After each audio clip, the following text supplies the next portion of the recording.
नमस्कार दोस्तों, स्वागत है आपका जीएस सिविल अड्डा पर।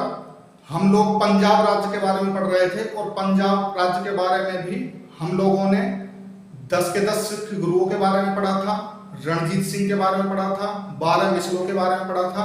और अब हम पढ़ेंगे जब रणजीत सिंह की मृत्यु हो जाती है, उनकी मृत्यु के बाद क्या होता है पंजाब राज्य का, किस तरीके से प्रथम और द्वितीय आंशिक युद्ध की पृष्ठभूमि तैयार होती है, वो लड़ा जाता है। और लाहौर की संधि किस प्रकार प्रथम आंशिक युद्ध में की जाती है। अच्छा, एक करेक्शन कर लेंगे। पिछली वीडियो में मैंने अमृतसर की संधि के स्थान पर लाहौर की संधि बोल दिया था, तो उसे आप करेक्ट कर लेंगे। लाहौर की संधि मैं आज आप लोगों को पढ़ाऊंगा जो कि प्रथम आंशिक युद्ध में की जाती है अंग्रेजों के द्वारा सिख राज्य से। ठीक, तो उसे आप करेक्ट कर लेंगे। वो अमृतसर की संधि थी और आज हम लाहौर की संधि प्रथम आंशिक युद्ध में पढ़ेंगे। तो चलिए शुरुआत करते हैं रणजीत सिंह के बाद पंजाब। तो रणजीत सिंह की मृत्यु कब हुई थी? तो 27 जून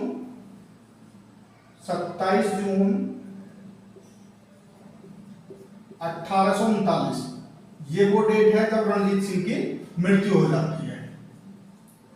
रणजीत सिंह की मृत्यु हो जाती है 27 जून 1839 को। उसके बाद इनका पुत्र खड़क सिंह, कई आज्ञाओं में पूछा गया है कि रणजीत सिंह की मृत्यु के पश्चात पंजाब का शासक कौन बनता है, तो इनका पुत्र खड़क सिंह।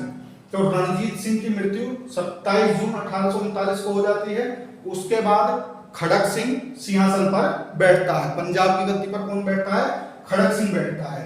लेकिन राज्य परिवार में इसका बहुत ज्यादा विरोध होता है। इसका बहुत ज्यादा विरोध होता है। विरोध का क्या कारण था? तो ये बहुत ही अधिक मात्रा में अफीम का नशा करता था। ठीक, आप जानते हैं नशा करने वाले लोगों की पहले से ही बखत नहीं थी। आज की डेट में भी उनकी इज्जत नहीं होती, चाहे समाज में ले लीजिए या किसी भी स्थान पर। तो ये अफीम का बहुत ज्यादा नशा करता था। तो अफीम के नशे के कारण इसका राज परिवार में बहुत ज्यादा विरोध था, जिस कारण इसे जल्दी ही गद्दी से हटा दिया जाता है। और इसके पुत्र नौनिहाल सिंह को, नौनिहाल सिंह याद रखेंगे, इसके पुत्र नौनिहाल सिंह को गद्दी पर बैठा दिया जाता है। नौनिहाल सिंह बहुत ही योग्य शासक था और इसने डोगरा बंधुओं को, एक डोगरा बंधु थे, इनके ज्यादा विषय अंदर से क्वेश्चन नहीं पूछे जाते हैं, बस इतना याद रखेंगे। डोगरा बंधुओं को भी राज परिवार से बाहर निकालने का इसने प्रयत्न किया था, क्योंकि ये बहुत ज्यादा हस्तक्षेप करते थे पंजाब के विषय में, राज परिवार में। तो इनको साइड करने का प्रयत्न नौनिहाल सिंह के द्वारा किया गया था। और भी महत्वपूर्ण कार्य, जो सही कार्य थे, वे करने के प्रयास नौनिहाल सिंह के द्वारा किए गए थे। लेकिन 1740 में ही दुर्भाग्य से उनकी मृत्यु हो जाती है। लेकिन उस समय पर उनकी जो रानी थी वो गर्भवती थी। उनकी जो रानी थी वो गर्भवती थी। ऐसे ही आप बिल्कुल कहानी के तौर पर लेकर चलिए। उनकी रानी गर्भवती थी, तो उन्हीं के पुत्र को क्या मान लिया गया? अगला राजा मान लिया गया।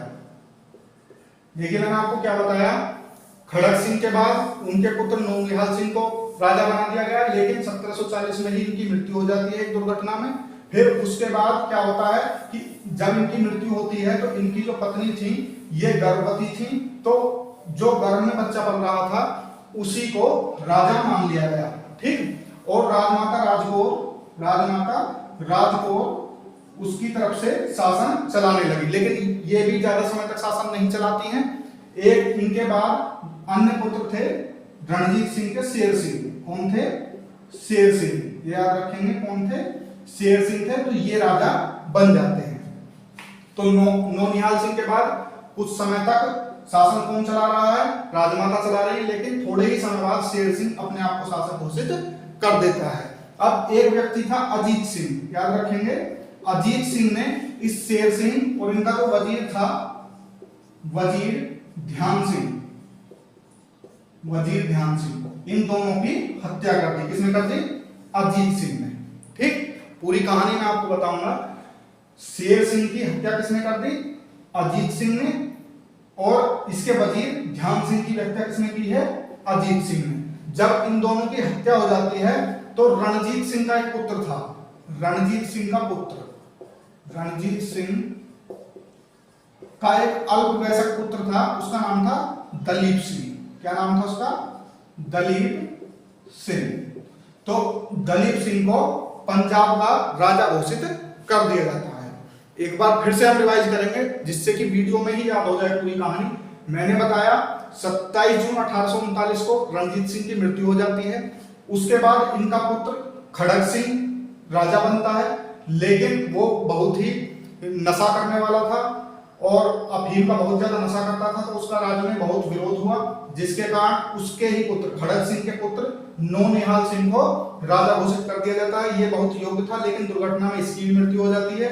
इसकी मृत्यु के बाद जो गर्भ में बच्चा पल रहा होता है इसकी पत्नी के यानी कि रानी के, तो उसको राजा मान लिया जाता है और शासन कौन चला रही है? राजमाता चला रही है। लेकिन कुछ ही समय बाद शेर सिंह अपने आप को शासक घोषित कर देता है। ये भी रणजीत सिंह का एक पुत्र, ये याद रखेंगे, शेर सिंह भी रणजीत सिंह का ही एक पुत्र है। ये अपने आप को शासक घोषित कर देता है, लेकिन अजीत सिंह नाम का व्यक्ति शेर सिंह और वजीर ध्यान सिंह को रास्ते से हटा देता है, इनकी हत्या कर देता है और दलीप सिंह को राजा बना देता है। मैं समझता हूं यहां तक की कहानी क्लियर हो गई।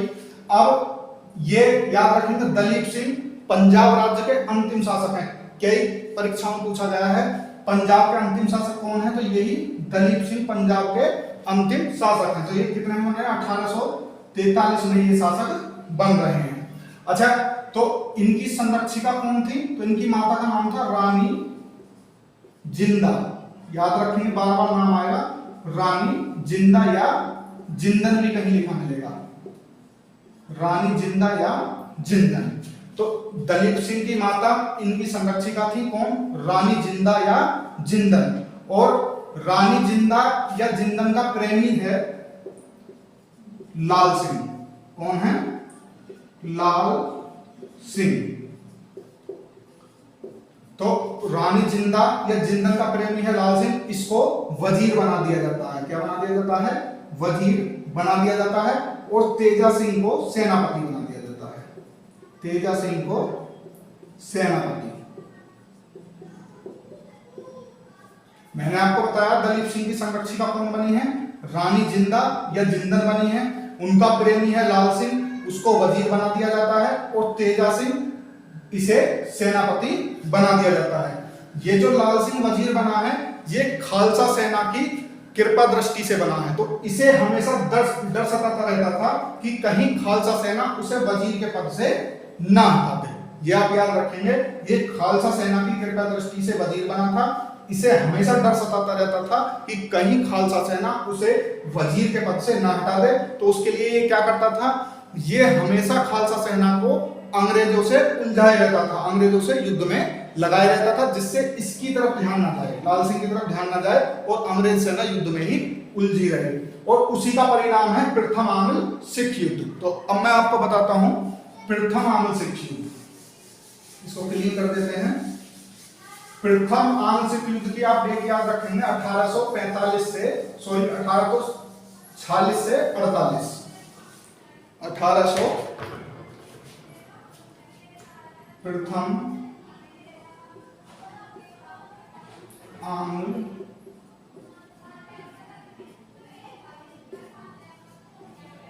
सिख युद्ध।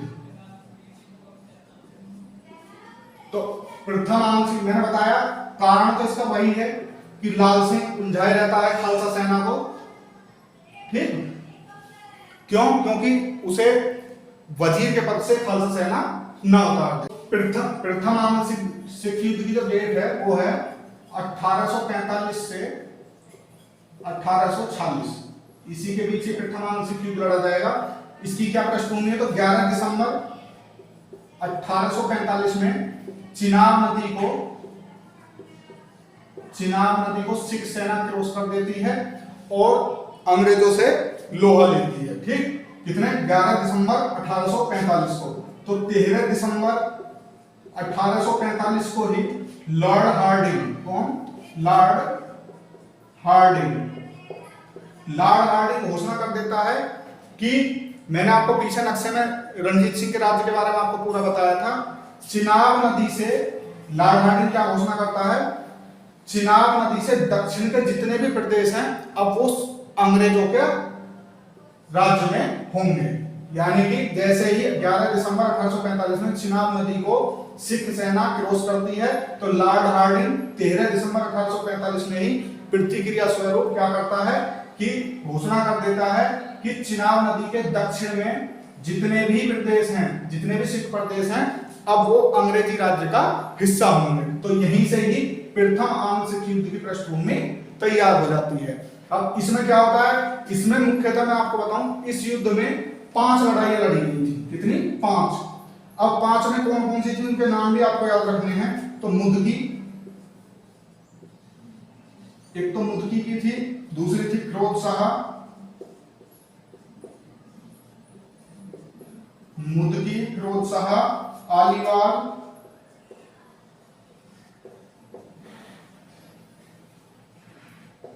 और बद्दोवाल। देखिए जो 5 लड़ाई लड़ी गई थी उनमें 4 थी मुदकी, फिरोज शाह, आलीवाल और बद्दोवाल की लड़ाई, लेकिन इनका कोई परिणाम नहीं लिख रहा था, ये कोई महत्वपूर्ण लड़ाई नहीं थी। जो महत्वपूर्ण लड़ाई थी वो थी सावराव की लड़ाई। कौन थी? सावराव की लड़ाई। ये कब हुई थी? तो ये 10 फरवरी 1846 को, ये डेट आप याद रखेंगे, सावराव की लड़ाई की। ठीक, वैसे तो प्रथम आंग्ल सिख युद्ध में मैंने आपको बताया 5 लड़ाइयां लड़ी गई थी, मुदकी, फिरोज शाह, आलीवाल, बद्दोवाल और सावराव की। लेकिन जो निर्णायक लड़ाई थी वो सावराव की लड़ाई थी। कब लड़ी जाती है? 10 फरवरी 1846 में लड़ी जाती है। अब इसमें सिख सेना बुरी तरीके से हार जाती है। इसमें हार होती है सिखों की। ठीक, सिखों की इसमें बुरी तरीके से हार होती है। हार क्यों होती है कि जो वजीर था, जो वजीर लाल सिंह था, मैंने आपको बताया वजीर लाल सिंह, वो एक निकोलस है, कैप्टन निकोलस, उनके अनुसार एक संदेश भिजवाता है किसके पास? लॉर्ड हार्डिंग के पास, कि यदि आप हमें अपना मित्र समझे, हमें मतलब अपने आप को और रानी जिंदा को, कि यदि आप हमें अपना मित्र समझें तो हम 2 दिन तक अपनी सेना को रोक करके रख सकते हैं और आप जितने राज्य पर चाहें कब्जा कर लें। तो ये जो सिख सेना की हार है ये लाल सिंह के धोखाधड़ी की वजह से है, इसके राजद्रोह की वजह से है। ठीक, इसने विश्वासघात किया, लाल सिंह के विश्वासघात की वजह से ही सिखों की बुरी तरह हार हो जाती है। उसके बाद आपको पता ही है जब हार हो जाती है तो अंग्रेज करते हैं संधि, और वही संधि कहलाती है लाहौर की संधि। तो चलिए अब मैं आपको बताता हूं लाहौर की संधि। लाहौर की संधि की पहले तो आप डेट याद रखेंगे। लाहौर की संधि की डेट है 9 मार्च 1846। यह है लाहौर की संधि। जब अंग्रेज सिखों को पराजित कर देते हैं सावराव की लड़ाई में, मतलब कि 10 फरवरी 1846 को सावराव की लड़ाई में पराजित करने के बाद लाहौर की संधि की जाती है अंग्रेजों के द्वारा 9 मार्च 1846 को। इस लाहौर की संधि में क्या महत्वपूर्ण बातें थी? तो सबसे पहली महत्वपूर्ण बात जो अमृतसर की संधि में हुई थी वही थी चिनाब नदी के दक्षिण के जितने भी प्रदेश थे, चिनाब नदी के दक्षिण के जितने भी प्रदेश थे उन सभी प्रदेशों को अंग्रेजी राज्य में मिला लिया गया। दूसरे नंबर पर 1.5 करोड़ रुपए का जुर्माना, 1.5 करोड़ रुपए का जुर्माना लाहौर पर लगाया गया। ठीक, क्योंकि लाहौर राजधानी थी तो लाहौर पर 1.5 करोड़ का जुर्माना लगाया गया। इसमें से 50 लाख तो तुरंत दे दिए गए जो खजाने में थे, जो राज्य के खजाने में थे। ठीक, जो राज्य के खजाने में 50 लाख मौजूद थे वो तुरंत दे दिए गए। बाकी 1 करोड़ के बदले व्यास और चिनाब के बीच का जितना भी क्षेत्र था वो गुलाब सिंह को किराए पर दे दिया गया। ठीक, तो मैंने बताया पहली महत्वपूर्ण बात क्या थी, दक्षिण चिनाब नदी के दक्षिण के जितने भी क्षेत्र हैं वो सभी अंग्रेजों के हो गए हैं। 1.5 करोड़ रुपए का जुर्माना युद्ध हट जाने के रूप में अंग्रेज सभी से वसूलते थे। 50 लाख रुपए राज्य के खजाने से तुरंत दे दिए गए।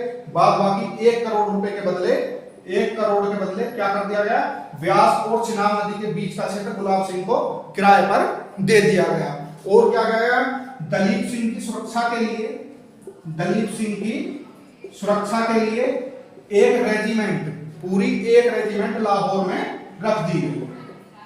ये नाम होता था कि दलीप सिंह की सुरक्षा के लिए है, लेकिन ऐसा होता नहीं था। अंग्रेज अपनी पकड़ बनाने के लिए अपनी सेना वहां रखते थे। और इस रेजिमेंट का जो प्रमुख नियुक्त किया गया वो हेनरी लॉरेंस को, हेनरी लॉरेंस को नियुक्त किया गया। ठीक, तो मैं, और जो लाल सिंह था, लाल सिंह को इसका वजीर या प्रधानमंत्री कह लीजिए, दलीप सिंह का प्रधानमंत्री लाल सिंह को नियुक्त कर दिया गया। ठीक, और इसकी संरक्षिका तो रानी जिंदा या जिंदन, जो कि पहले ही मैंने आपको बताया कि ये अंग्रेजों को संदेश भिजवा चुका था कि यदि आप हमें अपना दोस्त समझें तो मैं अपनी सेना रोक के रख सकता हूं। तो उसी समय पर इसने वादा किया था कि यदि आप मुझे रानी जिंदा को संरक्षक माने दलीप सिंह का और मुझे इसका प्रधानमंत्री नियुक्त करें। ऐसा ही अंग्रेजों ने किया, लाल सिंह को इसका प्रधानमंत्री मान लिया और संरक्षिका किसे माना, रानी जिंदा को। इनकी सुरक्षा के लिए अब कौन है राजा, किसको माना गया, दलीप सिंह को। तो दलीप सिंह की सुरक्षा के लिए लाहौर में एक रेजिमेंट नियुक्त कर दी गई इनकी सुरक्षा के नाम पर, और हेनरी लॉरेंस को इनका रेजिडेंट नियुक्त किया गया। लाहौर में जो सेना है उसका रेजिडेंट कौन है, हेनरी लॉरेंस है। लेकिन ये जो 9 मार्च 1846 को लाहौर की संधि हुई है, ये भी अस्थायी सिद्ध होती है। क्यों अस्थायी सिद्ध होती है, क्योंकि ये ज्यादा समय तक चल नहीं पाती। और 22 दिसंबर 1846, 22 दिसंबर 1846 को भैरोवाल की संधि होती है। अब देखना क्यों होती है भैरोवाल, इस संधि का कारण क्या था। तो इस संधि का मैं कारण बताता हूं आपको कि जो हेनरी लॉरेंस था, हेनरी लॉरेंस, इसने आरोप लगाया रानी जिंदा पर और लाल सिंह पर। किस चीज का आरोप, कश्मीर में विद्रोह भड़काने का आरोप। ठीक, तो कश्मीर में विद्रोह भड़काने का आरोप किस किस पर लगाया, रानी जिंदा और लाल सिंह पर आरोप लगाते हैं कौन, हेनरी लॉरेंस, और उन्हें पदस्थ कर देते हैं, मतलब कि लाहौर से भी निकाल देते हैं। कैसे करके निकालते हैं, रानी जिंदा को 1.5 लाख रुपए पेंशन, 1.5 लाख रुपए पेंशन देकर बनारस भेज देते हैं। ठीक, बिल्कुल कहानी के तौर पर याद रखेंगे। देखिए 9 मार्च 1846 को लाहौर की संधि हुई थी, लेकिन यह अस्थायी सिद्ध हुई क्योंकि हेनरी लॉरेंस ने रानी जिंदा और लाल सिंह पर कश्मीर में विद्रोह भड़काने का आरोप लगाया। फिर 22 दिसंबर 1846 को भैरोवाल की संधि हुई। भैरोवाल की संधि में 1.5 लाख रुपए पेंशन देकर रानी जिंदा को बनारस भेज दिया जाता है। तो यहां तक की क्लियर हो गई होगी आपकी कहानी। इसके आगे क्या होता है, यहीं से दूसरे आंशिक की पृष्ठभूमि जो है, दूसरे आंशिक युद्ध की पृष्ठभूमि यहीं से तैयार हो जाती है। अच्छा, जब इनको बनारस भेज दिया जाता है तो सिख के राज्यपाट के लिए 8 सिखों का, जो कि किसका, 8 सिखों का एक मंडल, एक समिति तैयार की जाती है। 8 सिखों की एक मंडल कह लीजिए, समिति तैयार की जाती है जो पंजाब का राजपाट चलाती है, पंजाब के शासन की देखरेख करती है। इन 8 सिखों की समिति, ये वे 8 सिख थे जो अंग्रेजों के विश्वास पात्र थे, याद रखेंगे। 8 सिख वे थे जो अंग्रेजों के विश्वास पात्र थे। और इनका हेड किसे नियुक्त किया गया है, तो इनका हेड हेनरी लॉरेंस को नियुक्त किया गया है। अब इसके बाद देखिए, इतने से भी अंग्रेजों को संतुष्टि नहीं मिलती है। अब यहीं से दूसरे आंशिक युद्ध में हम प्रवेश करेंगे। तो यहां तक आप याद रखेंगे कि रानी जिंदा को बनारस भेज दिया गया है 1.5 लाख पेंशन देकर। ठीक, अब द्वितीय आंशिक युद्ध,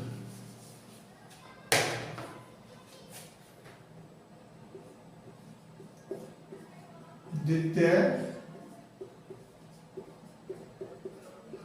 आंशिक युद्ध। ठीक, अब क्या होता है, इतना करने के बावजूद भी आपने नाम सुना होगा लॉर्ड डलहौजी, लॉर्ड डलहौजी, ये लेकर आए थे हड़प नीति। आप आगे पढ़ेंगे इसके बारे में विस्तार से। तो लॉर्ड डलहौजी अपनी हड़प नीति के अंतर्गत ज्यादातर राज्यों को अपने सीमा क्षेत्र में मिलाते जा रहे थे, तो उनकी गिद्ध दृष्टि पंजाब के ऊपर भी थी और ये पूरा पंजाब अच्छी तरीके से जान रहा था। उधर खालसा सेना भी संघर्ष कर रही थी। खालसा सेना सिखों की शक्ति को पुनः स्थापित करने के लिए प्रयत्न कर रही थी, लेकिन अंग्रेज लगातार खालसा सेना में सैनिकों की कमी करते जा रहे थे और कंडीशन ये आ गई थी कि अब मात्र एक साथ 10,000 के करीब सैनिकों को बाहर का रास्ता दिखा दिया गया था और जितने भी उच्च पद थे सेना में या अन्य सिविल में, जितने भी उच्च पद थे सब पर अंग्रेजों को नियुक्त किया जा रहा था, सब पर अंग्रेजों को नियुक्त किया जा रहा था, जिससे असंतोष और बढ़ता गया। और मुल्तान के गवर्नर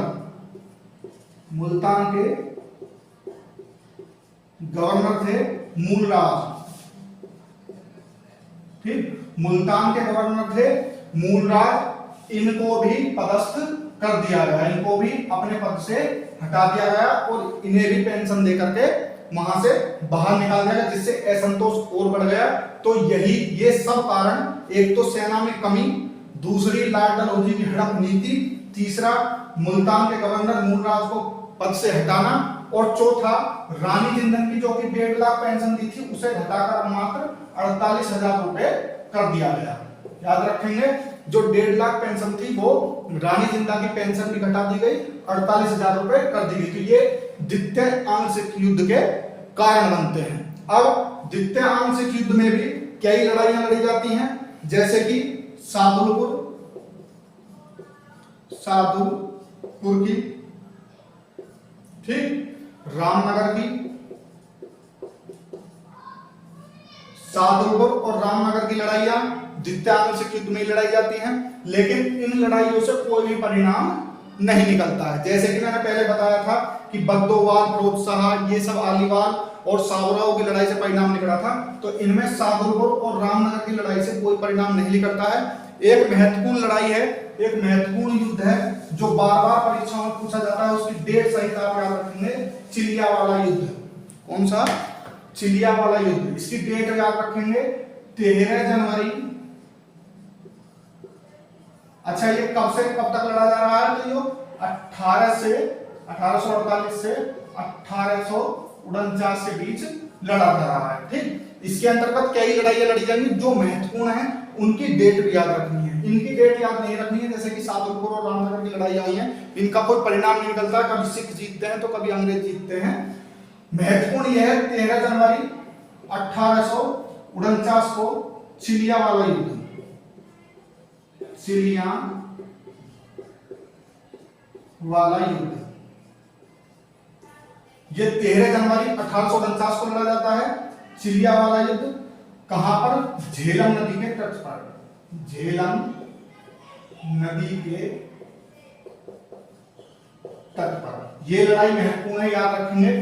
इसमें सिखों ने अंग्रेजों के छक्के छुड़ा दिए थे, तो इसमें अंग्रेजी सेना की बहुत ही क्षति होती है। ठीक, याद रखेंगे, चिलियावाला युद्ध में सिखों ने अंग्रेजों के छक्के छुड़ा दिए थे और अंग्रेजी सेना पीछे हटने पर मजबूर हो जाती है। डेट याद रखेंगे, 13 जनवरी 1849 को लड़ा गया था चिलियावाला युद्ध। कहां पर? झेलम नदी के तट पर। इसके बाद जो महत्वपूर्ण युद्ध है वो है फरवरी में गुजरात का युद्ध। फरवरी 1849 में ही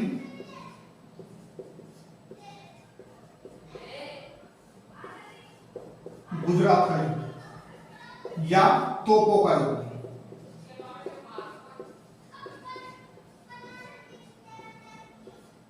बिल्कुल मोस्ट इंपोर्टेंट है, याद रखेंगे दोनों युद्ध। फरवरी 1849 में गुजरात का युद्ध, जिसे तोपों के युद्ध के नाम से भी जाना जाता है। उसका नेतृत्व कौन कर रहे थे? तो चार्ल्स नेपियर। ठीक, इसका नेतृत्व कौन कर रहे हैं? चार्ल्स नेपियर कर रहे हैं।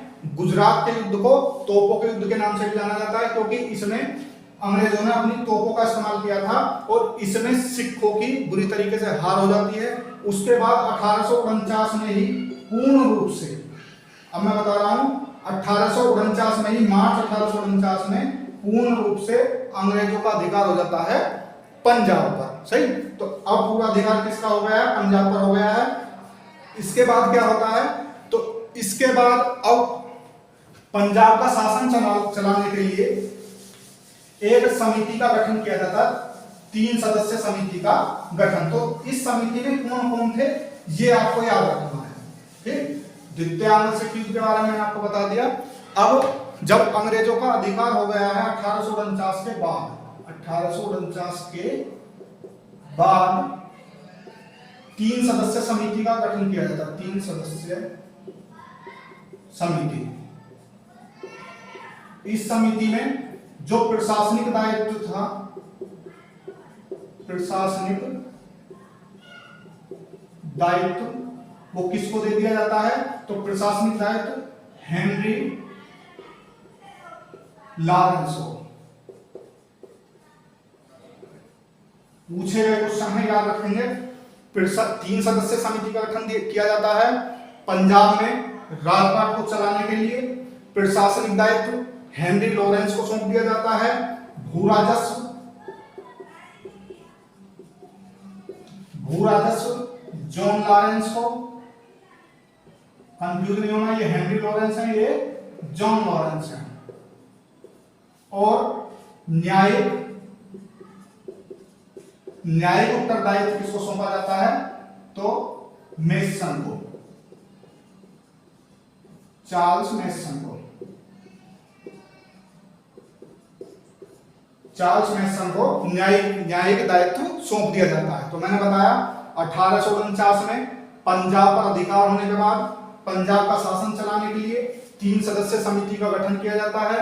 इसमें प्रशासनिक दायित्व लॉरेंस हेनरी को दिया जाता है, भू राजस्व जॉन लॉरेंस को सौंपा जाता है और न्यायिक दायित्व चार्ल्स मेसन को सौंप दिया जाता है। और जो दलीप सिंह थे, दलीप सिंह को पढ़ाई के लिए कहां पर भेज दिया जाता है? लंदन भेज दिया जाता है। ठीक, दलीप सिंह को पढ़ाई के लिए कहां पर भेज दिया जाता है? तो इन्हें लंदन में भेज दिया जाता है। और इनका जो संरक्षक है, इनका संरक्षण डॉक्टर लेगून को इनका संरक्षक नियुक्त किया जाता है। याद रखेंगे, दलीप सिंह को कहां भेजा जा रहा है पढ़ाई के लिए? लंदन भेजा जा रहा है। और इन्हें 5 लाख रुपए प्रति वर्ष पेंशन का प्रावधान किया गया। 5 लाख प्रति वर्ष पेंशन किसको? दलीप सिंह को। ठीक, दलीप सिंह को 5 लाख रुपए प्रति वर्ष पेंशन देकर पढ़ाई के लिए कहां भेज दिया जाता है? लंदन भेज दिया जाता है। और डॉक्टर लेगून जो कि एक अंग्रेज ही थे, इनका संरक्षक नियुक्त किया जाता है। डॉक्टर लेगून के संपर्क में आकर ही इन्होंने ईसाई धर्म को स्वीकार कर लिया था। लेकिन बाद में जब ये वापस आते हैं भारत, फिर से सिख धर्म और अपनी देश भूमि से प्रेम होने के कारण इन्होंने ईसाई धर्म का त्याग करके पुनः सिख धर्म को धारण कर लिया था। अच्छा, इनकी मृत्यु पूछी जाती है, तो इनकी मृत्यु 1893 में हुई थी। इनकी मृत्यु 1893 में हुई थी। कहां पर हुई थी? तो इनकी मृत्यु पेरिस में हुई थी। पेरिस कहां है? तो ये फ्रांस में है। ये फ्रांस की राजधानी है पेरिस। तो 1893 में पेरिस में इनकी मृत्यु होती है। लेकिन जो इनकी अंत्येष्टि संस्कार किया जाता है, इनकी जो अंत्येष्टि की गई थी वो इंग्लैंड में की गई थी। पूछे हुए क्वेश्चन है, इसलिए मैं आपको बता रहा हूं ये पॉइंट। ठीक, तो आप याद रखेंगे, दलीप सिंह पंजाब के अंतिम शासक, पहला इंपॉर्टेंट पॉइंट। कहां पर भेजा गया है? लंदन भेजा गया 5 लाख प्रति वर्ष पेंशन देकर के। 1893 में कहां पर इनकी मृत्यु होती है? तो पेरिस फ्रांस में इनकी मृत्यु होती है। इनका अंत्येष्टि संस्कार कहां पर हो रहा है? तो इंग्लैंड में हो रहा है। और एक बार पूछा गया था कि क्या इन्होंने रूस की भी यात्रा की थी? तो याद रखेंगे, दलीप सिंह ने रूस की भी यात्रा की थी। तो यहां पर आज पंजाब से रिलेटेड जितने भी फैक्ट हो सकते थे सभी को हमने विस्तार से देखा है। पंजाब का यहीं पर अंत होता है। इसके बाद हम पढ़ेंगे बंगाल राज्य को, बहुत इंपोर्टेंट है।